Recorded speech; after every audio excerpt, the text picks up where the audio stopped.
Monument Health in Rapid City is seeing some of its lowest numbers of COVID-19 patients and testing since the beginning of the pandemic. KELOLAND's Sydney Thorson talks with the hospital about the downward trend. We're in a very great place, better than ever. Since late August of last year, the Monument Health Hospital has been running at full capacity with a high number of COVID-19 patients and other people in need of medical care.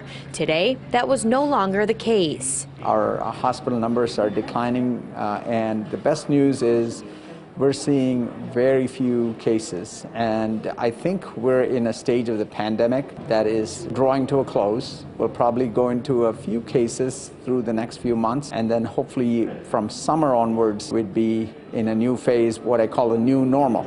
Dr. Shankar Kura with the hospital says this is great news for all the healthcare staff that have been working day in and day out for the last 2 years. I would say the correct word would be we have survived a once-in-a-century pandemic. Testing rates are seeing a drastic decline since January. At its peak, the COVID-19 positivity rate was at 44%. Now, within the last 7 days, it's at 7%. To see that 7.8% is really exciting, and it's really great to see that in the community.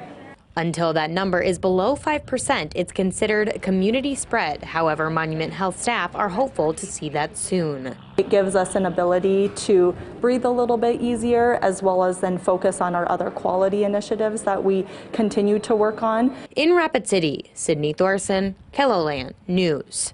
While masks are optional in most places, Monument Health urges everyone to wear one if you're in a crowd or if you are at high risk. Hospital staff also urge people to continue getting the vaccine to protect yourself and others from COVID-19.